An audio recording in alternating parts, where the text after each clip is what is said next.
मित्रों नमस्कार। आज मैं कवि मैथिली शरण गुप्त की सखी वे मुझसे कहकर जाते इस कविता का चिंतन करने जा रहा हूं। यह कविता जून 19 से स्वामी रामानंद तीर्थ मराठवाड़ा विश्वविद्यालय नांदेड़ के बीए, बीकॉम, बीएससी प्रथम वर्ष के द्वितीय भाषा हिंदी इस पेपर के अध्ययन के लिए रखी गई है। सखी वे मुझसे कहकर जाते यह कविता मैथिली शरण गुप्त जी की है। कविता के पहले मैं गुप्त जी का संक्षेप में आप लोगों से परिचय अवगत करूंगा। मैथिली शरण गुप्त खड़ी बोली को प्रतिष्ठा प्रदान करने वाले महत्वपूर्ण कवि हैं। आपका जन्म उत्तर प्रदेश के चिरगांव जिला झांसी में 1886 में हो गया। आपका परिवार समृद्ध, गुणज्ञ, विद्याव्यसनी एवं भगवत भक्त रहा है। आपकी प्रारंभिक शिक्षा गांव में ही हुई। हाईस्कूल की शिक्षा झांसी में। गुप्त जी मूल रूप में राम भक्त कवि माने जाते हैं। इनकी कविताओं में पवित्रता, नैतिकता, मर्यादा और उच्च मानवीय मूल्यों की रक्षा हमें दिखाई देती है। रंग में भंग, भारत भारती आपकी सर्वाधिक लोकप्रिय रचनाएं रही है। साकेत, यशोधरा एवं विष्णुप्रिया आदि काव्य रचनाओं द्वारा आपने उपेक्षित स्त्री पात्रों को न्याय देने का प्रयत्न किया है। 1952 से 1964 तक आप राज्यसभा के सदस्य भी रहे हैं।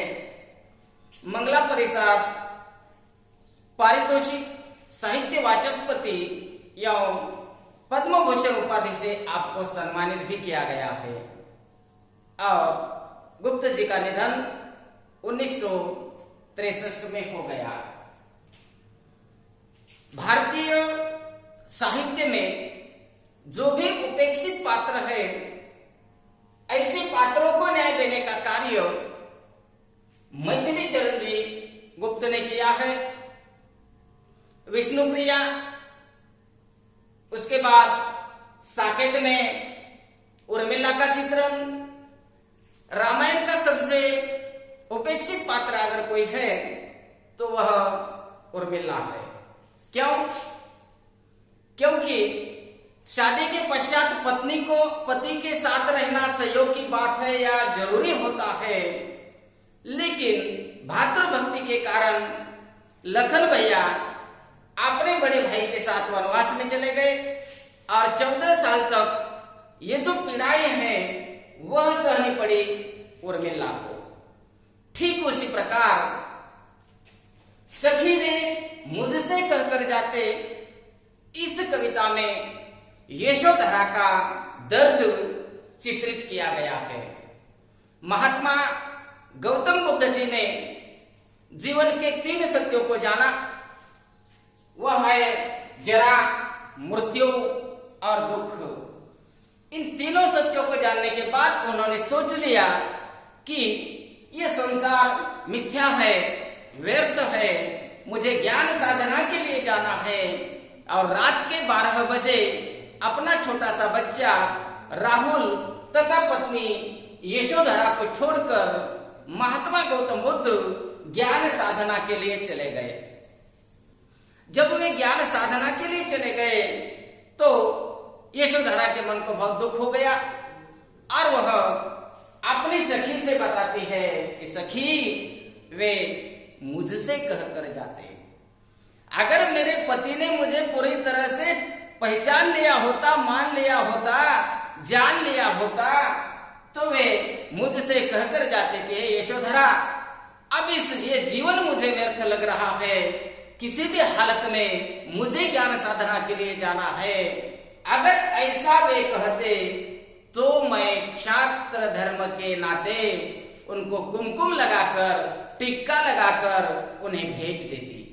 लेकिन सखी, मेरे मन में इस बात का यह दुख भरा हुआ है कि उन्होंने मुझे पूरी तरह से पहचाना नहीं, इसलिए वे मुझसे कहकर नहीं गए। बहुत अच्छी कविता है दोस्तों, जो मैं आप लोगों के सामने प्रस्तुत करता हूं। सिद्धि हेतु स्वामी गए यह गौरव की बात, पर चोरी चोरी गए यही बड़ा व्याघात। सखी वे मुझसे कहकर जाते, कह तो क्या मुझको वे अपनी पथ बाधा ही पाते। सिद्धि हेतु स्वामी गए हैं मेरे यह गौरव की बात है, मुझे भी अभिमान है इस बात का, पर चोरी चोरी गए इस बात का मेरे मन को आघात हो गया है। सखी वे अगर मुझसे कहकर जाते तो मैं उनके पथ की बाधा कतई नहीं बनती, छात्र धर्म के नाते उन्हें भेजने के लिए तैयार हो जाती, लेकिन वे मुझे बताकर नहीं गए, इस बात का मेरे मन में दुख है। मुझको बहुत उन्होंने माना, फिर भी क्या पूरा पहचाना, मैंने मुख्य उसी को जाना जो वे मन में लाते। सखी वे मुझसे कहकर जाते, उन्होंने मुझ पर अन्याय किया ऐसी भी बात मैं नहीं कहूंगी, उन्होंने मुझे बहुत माना है, इज्जत दी है, सब कुछ किया है, फिर भी मुझे पूरी तरह से वे नहीं पहचान पाए। अगर उन्होंने मुझे पूरी तरह से पहचान लिया होता तो निश्चित रूप से वे मुझे बता कर जाते। उन्होंने जो भी मन में लाया वो सब कुछ उन्हें मैंने दिया है, लेकिन खंत मेरे मन में इस बात की है सखी कि वे मुझसे कहकर नहीं गए हैं। स्वयं सुसज्जित करके क्षण में प्रियतम को प्राणों के पन में हम ही भेज देती है रण में, क्षात्र धर्म के नाते सखी वे मुझसे कहकर जाते। स्वयं को सुसज्जित करके एक क्षण के अंदर प्रियतम को प्राणों के पन में मैं तैयार कर देती और हम ही भेज देती है रण में, क्षात्र धर्म के नाते। हमारे भारत देश की गौरव परंपराएं हैं कि जब जब युद्ध पर अपना पति जाता है तो अपनी पत्नी उसको कुमकुम लगाकर, तिलक लगाकर भेज देती है, और ऐसे ही मैं मेरे पति को भेज देती। लेकिन दुख मेरे मन में इस बात का है कि वे मुझसे कहकर नहीं गए। हुआ न यह भी भाग्य अभागा, किस पर विफल गर्व अब जागा, जिसने अपनाया था त्यागा, रहे स्मरण में ही आते, सखी वे मुझसे कहकर जाते। हुआ न यह भी भाग्य अभागा, अब मेरा ये भाग्य ही अभागा समझ लो। अब किस पर विफल गर्व करूं मैं, छोड़ दूंगी। अब बार बार ये बात मेरे स्मरण में आती है, मैं क्या करूं कि जिन्होंने मुझे अपनाया था, धर्म पत्नी के रूप में स्वीकारा था, उन्होंने ही मुझे त्याग दिया है। अब सखी वे मुझसे कहकर जाते तो मैं उन्हें अवश्य भेज देती। नयन उन्हें है निष्ठुर कहते, पर इनसे जो आंसू बहते, सदैव हृदय वे कैसे सहते, गए तरसी खाते, सखी वे मुझसे कहकर जाते। मेरे आंखों से झड़ियां बरस रही हैं, निष्ठुर कह रही है मेरी आंखें उन्हें, और जो आंसू बह रहे हैं मेरा हृदय उन्हें कैसा सह रहा है कि मैं इन आंसुओं को सह रही हूं, तरस खा रही हूं। क्या करूं सखी, अगर वे मुझसे कहकर जाते तो कितना अच्छा हो जाता।